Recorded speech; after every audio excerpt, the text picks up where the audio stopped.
పరిశుద్ధాత్మ అనగానే మనం వరాలు ఒకటే స్టడీ చేస్తాం. ఎందుకు నాకు అర్థం కాదు అట్లా. ఒకటి భాషలు మాట్లాడి ప్రవచనం చెప్తేనే ఇది పరిశుద్ధ ఆత్మ తక్కువని చెప్పాల్సి వస్తుంది. ఎందుకు? ఆ మైండ్ సెట్, ఆ ఓల్డ్ ప్యాటర్న్ మైండ్ సెట్ ఉన్నంత వరకు you cannot progress in this generation చెప్తున్నాను నేను. పరిశుద్ధ ఆత్మ అంటే భాషలు, స్వస్థతలు, వరాలే అని ఒక జనరేషన్ లో నడిచింది. కానీ ఈ జనరేషన్ లో you don't need the gifts, you need the character, you need the fruit.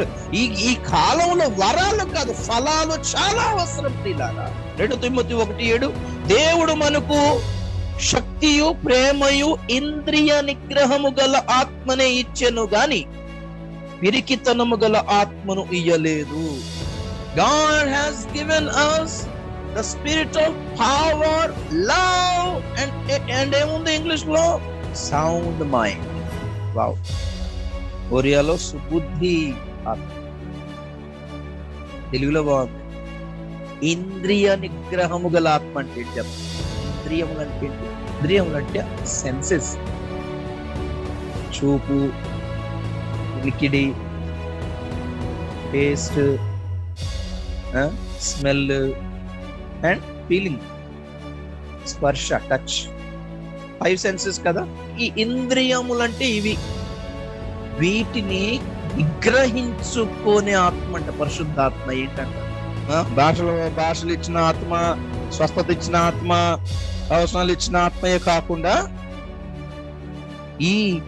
ఈ పాయింట్ ఆఫ్ వ్యూ చూడండి. పరిశుద్ధాత్మది ఇంద్రియ నిగ్రహములు.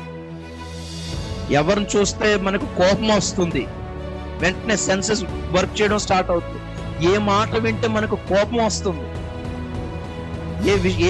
ఏ మాట వింటే మనకి జెలసీ అనిపిస్తుంది, ఏ మాట వింటే మనకి కోపం వచ్చేస్తుంది, ఏది చూస్తే మనకి బాడీలో ఆశలు కలుగుతున్నాయి శరీరంలో. ఆ ఆశలు కలగగానే మన మైండ్ లో వచ్చే ఆలోచనలు ఏంటి? ఇంగ్లీష్ లో ఉంది స్పిరిట్ ఆఫ్ సౌండ్ మైండ్. ఒరియల్ ఏమన్నాను? సుబుద్ధి గల ఆత్మ. మంచి బుద్ధిస్తాడంట.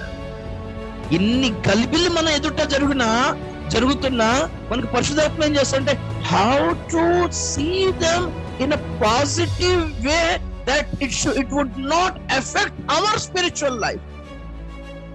మనం చూసినది మన ఆత్మీయ జీవితానికి దెబ్బ పడకుండా దాన్ని ఏ కోణంలో చూడాలో మనకి క్లారిటీ ఇస్తాడు. Why on earth you are not allowing the spirit to control you in this way? మనలను ఈ విధంగా మార్చే విధంగా పరిశుద్ధాత్మను ఎందుకు వాడుకోవటం లేదు మనం? అసలు స్వస్థత ప్రవచనం తప్ప, స్వస్థత ప్రవచనం భాషలు తప్ప ఇక వేరే పనే లేకుండా చేస్తారు పరిశుద్ధాత్మ.